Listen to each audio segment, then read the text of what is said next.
des grandes causes du cancer des problèmes économiques de notre société moderne. Nous voulons vous démontrer que les intérêts sont illogiques et anti-mathématiques. Et pour cela, je vais vous inviter avec moi à m'accompagner lors d'une petite vacance que nous prendrions ensemble dans une des îles du Pacifique. Je vais vous amener avec moi en avion quelque part dans une île pour aller vous reposer d'une vacance où vous avez œuvré trop longtemps, hélas, avec les fameux problèmes économiques de cette société. En cours de route vers cette île ou idylle que vous allez prendre en vacances, l'avion a eu des ratés et a dû amérir. Et puis, vous vous êtes rendu compte que l'avion a coulé et que vous êtes environ 5 personnes qui avaient survécu à cet amérissage forcé. Sur un radeau de fortune de quelques débris qui sont restés à la surface, vous voilà avec 5 autres personnes et vous dérivez selon les bons désirs du vent. Et puis vint la nuit et le jour revint et au bon matin, l'un d'entre vous s'écria « Terre ». Il y avait quelque part en face de vous une île qui était là, qui vous attendait très convenablement, comme vous pouviez l'imaginer, un endroit où vous pourriez poser votre pied. Rendu sur la plage, rendu sur terre, vous faites la connaissance et puis vous prenez bien conscience que la situation est sans espoir de retour. Alors vous vous débrouillez finalement pour recommencer ce que vous avez appris dans votre civilisation. Nous allons imaginer que ces 5 personnes sont des personnages avec des métiers, des professions qui sont différentes les uns des autres et qui vous permettront une survie précaire, mais une survie à laquelle chacun de vous s'appliquerait à trouver des solutions. Sur cette petite île se retrouvent donc 5 personnages qui viennent d'échapper au naufrage de tous les autres qui sont à bord de cet avion. Nous trouvons donc Armand, qui est un agriculteur. Nous trouvons par la suite Benoît, qui est un boulanger, et Claude, qui est couturier et qui a des notions de comptable.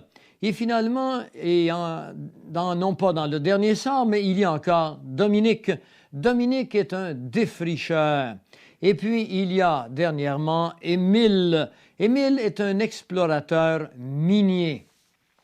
Alors, Armand, Benoît, Claude, Dominique et Émile s'aventurent dans une vie à 5 où chacun utilisera ses talents pour la survie des autres. Au cours des mois et des années qui ont passé, eh bien, ils se sont échangés le fruit de leur travail. Il est évident que le travail de l'un n'est pas le travail de l'autre et qu'il y a parmi ces travailleurs celui de Dominique, par exemple, qui est défricheur. Lorsque vient l'hiver, Dominique ne défriche pas. Et alors qu'il est sans travail et que d'autres travaillent à l'année longue, les échanges se font avec une certaine injustice. La solution dans ce troc n'est pas vraiment juste et on est toujours à la recherche de solutions valables, équitables. Et puis, un bon jour, l'un d'entre eux dit aux autres « Regardez à l'horizon, quelqu'un vient vers nous ». Et effectivement, une embarcation vient vers l'île. Et lorsque cette embarcation est arrivée, on se rend compte qui habite à l'intérieur un homme, un seul personnage qui est accueilli. On lui donne une maison qu'on a fabriquée. On lui donne également des aliments, on l'habille. Claude le couturier lui a fait un habit. Et puis finalement, on le rend au courant, on lui fait part de tout ce qui nous est arrivé et de nos problèmes. Et on veut bien sûr l'intégrer dans notre petite société. La raison pour laquelle je vous fais cette petite démonstration, c'est la suivante. Lorsqu'on étudie la physiologie, il est normal de sortir une cellule de ce grand corps et de l'étudier. Et lorsqu'on comprend le fonctionnement d'une cellule, il nous est beaucoup plus facile de comprendre le fonctionnement de ce grand corps, comment il fonctionne dans son ensemble. De la même façon, il est difficile de comprendre le système économique et ses vices si nous ne prenons pas une unité de personnages, que nous les amenons ensemble dans une isolation, une île quelconque qu'on a imaginée, et puis qu'on les fait recommencer un système économique afin de mieux analyser avec circonspection les vertus et les vices de ce système. Nous retournons sur notre île et puis ce nouveau personnage, ce 6e personnage, leur apprend qu'il a, lui, des solutions à leurs problèmes. Et la solution, c'est que, leur dit-il, vous ne pouvez pas mieux tomber. Je suis un banquier et j'ai des solutions à vos problèmes. Alors, tout le monde est heureux et se disent, nous allons maintenant avoir une vie sociale beaucoup plus équitable. Alors, ce fameux banquier leur dit, demain matin, venez à la maison que vous m'avez donnée et je résolverai vos problèmes. Je résoudrai ces problèmes que vous me parlez et vous verrez comment la vie deviendra facile. Ce banquier s'appelle Monsieur Usure, Monsieur Usuraire. Et le lendemain matin, nos copains se dirigent à l'heure convenue, à 10 heures du matin, le chiffre de l'épreuve, le chiffre du test, et ils se retrouvent chez le banquier qui leur dit « Cette nuit, j'ai fabriqué de l'argent. Je vous ai empilé chacun une somme de 1000 $. Alors, nos copains sont bien heureux, ils ont chacun une somme de 1000 $.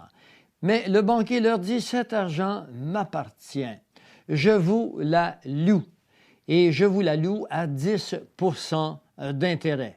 Comme nos naufragés sont habitués à payer des intérêts, ils trouvent que finalement cette solution s'avère convenable pour eux. Ils décident d'accepter cet argent et cet intérêt à 10%.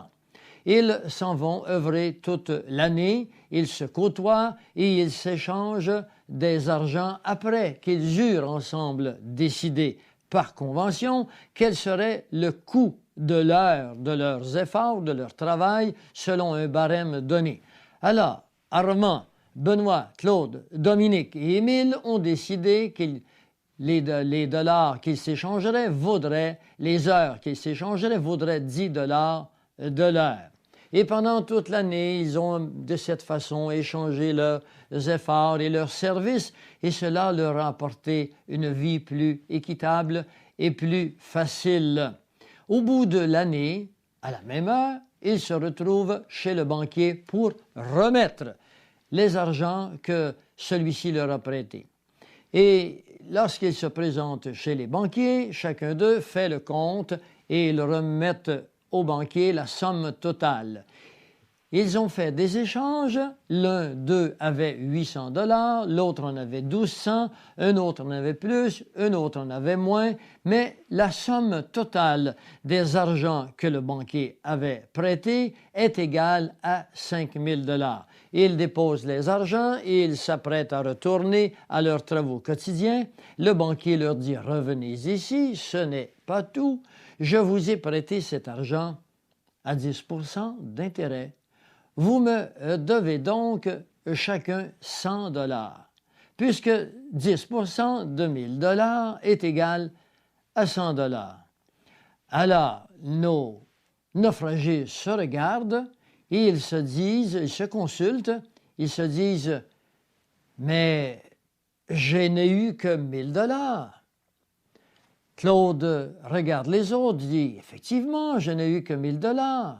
Et lorsque chacun d'eux se sont consultés, ils disent au banquier « Nous n'avons eu que 5000 $, qui est la somme totale des argents qui nous ont été prêtés. Comment pouvons-nous vous remettre le 1000 $ et 100 $ supplémentaires en intérêt, puisque les 500 $ additionnels, c'est-à-dire les 10 % de 5 000 $, n'ont pas été créés.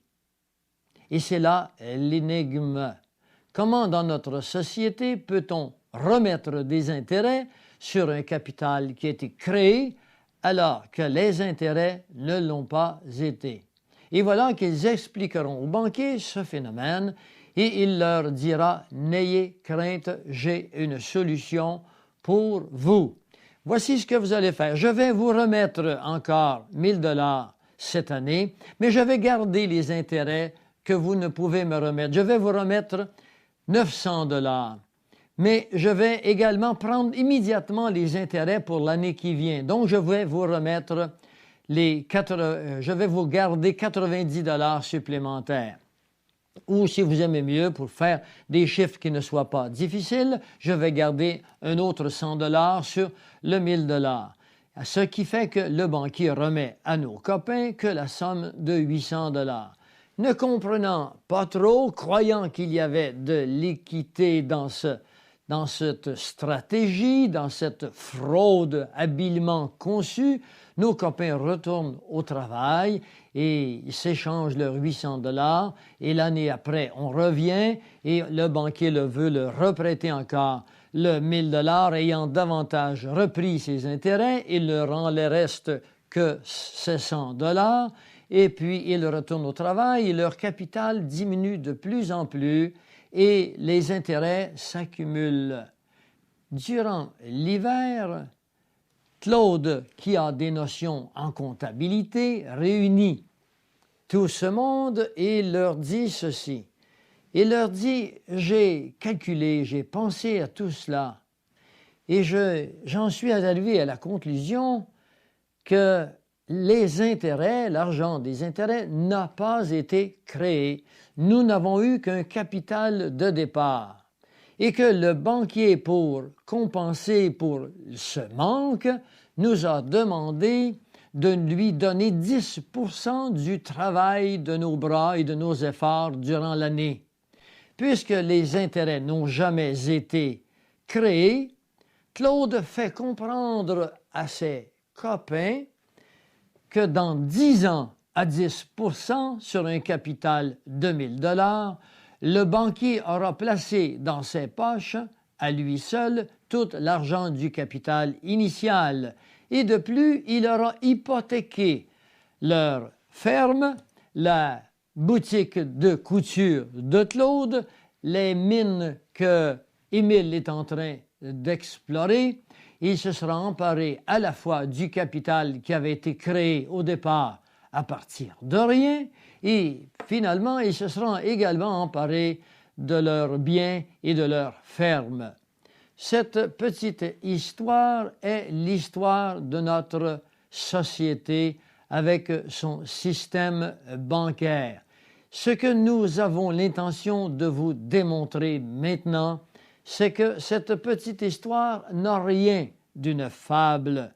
Cette petite histoire est la globale, la totale et l'absolue vérité sur le comportement de notre système bancaire, institué avec beaucoup de respect par nos gouvernements et avec beaucoup de respect pour nous, les individus, qui travaillons et qui œuvrons et qui devons remettre des argents sur un capital, des argents qui n'ont pas été créés et qui avons, par l'accumulation des intérêts qui ne sont pas remboursables, accumulé des dettes qui serviront bientôt de chantage pour s'emparer des biens des nations. Les intérêts sur l'argent sont donc anti-mathématiques, elles sont illogiques et elles sont un moyen subtil d'asservir les peuples et de s'emparer de tous leurs biens. Les intérêts sont des abstractions qui ont pour levier le temps. Puisque la production est le résultat des choses naturelles et l'effort du travail des bras et du cerveau des hommes, les intérêts ne sont que le fruit du passage du temps qui appartient à l'homme et finalement à un capital de départ. Nous verrons que le capital de départ est nécessaire, mais que ce capital de départ doit appartenir au peuple, il doit appartenir au gouvernement, il ne doit pas appartenir à des entreprises privées, parce que nous verrons que ce capital de départ s'exprime dans un terme, dans un argot bien particulier, par la monétisation des biens qui appartiennent aux citoyens, qui appartiennent au peuple, et non à des entreprises privées. Elles sont une taxe entièrement déguisée sur le droit de vivre de chacun au profit du prêteur. Il est un terme bien particulier que je voudrais que vous vous souveniez. Les intérêts sont des productions sur le passage du temps qui nous appartient. C'est une façon de payer pour notre vie. Pour avoir le droit de vivre, nous devons payer sous forme d'intérêt. Même si vous n'auriez pas emprunté, vous, à la banque, nos gouvernements ont emprunté, eux, aux banques, et exigent de nous que nous remettions les intérêts que les banques ont créés à partir de rien.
L'historique du système bancaire pourrait également s'appeler l'historique de la grande conspiration d'une oligarchie contre l'humanité dans le but d'asservir la planète sous la juridiction d'une poignée d'hommes en ramenant les hommes à l'état de serfs de l'âge féodal.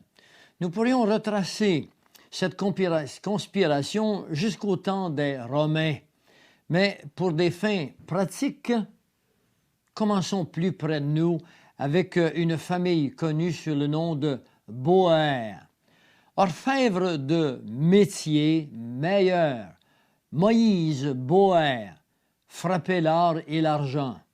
Il eut un fils du nom de Meyer Emschel qui vécut de 1743 à 1812, qui changea le nom de Boère en Rothschild.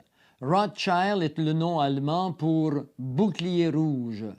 On dit que Moïse Meyer, le père, avait dans sa maison un bouclier rouge et on l'appelait souvent l'homme au bouclier rouge. En anglais, on dirait a red shield, mais Rothschild est le mot et la traduction exacte du mot bouclier rouge tel qu'il s'appelait à cette époque. Il eut 5 fils, on parle toujours de Amschel. Il eut 5 fils qui apprirent bien la leçon du père et qu'il installa à Paris, à Naples, à Francfort, à Londres et à Vienne. ils devinrent incroyablement riches par la pratique des réserves bancaires fractionnelles que nous expliquerons un peu plus tard dans ce document. Il est dit qu'en 1850, la famille des Rothschild était plus riche que tous les rois d'Europe réunis. Ils apprirent très vite que la guerre était le facteur par excellence pour accumuler des richesses colossales. Il fallait donc créer des guerres. Une profonde investigation nous démontrera qu'ils planifièrent la Révolution française de 1789, la guerre civile de 1861 à 65, la Révolution bolchevique de 1917. Ils instaurèrent, par l'intermédiaire d'agents spéciaux qu'on appelle des agentures, la Première Guerre mondiale par la mise à mort à l'époque de l'archiduc François Ferdinand d'Autriche et bien sûr son épouse Sophie. Ils déclenchèrent également la Deuxième Guerre mondiale en payant un homme du nom d'Adolf Hitler. Et ils ont aussi préparé pour très prochainement une Troisième Guerre mondiale. Pourquoi les guerres? Eh bien, la guerre est payante parce que les pays empruntent à leurs banquiers.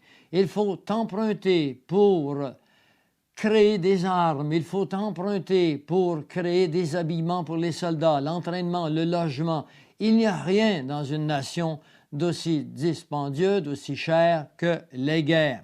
La clé de leur succès est de manipuler et de contrôler le système monétaire d'une nation.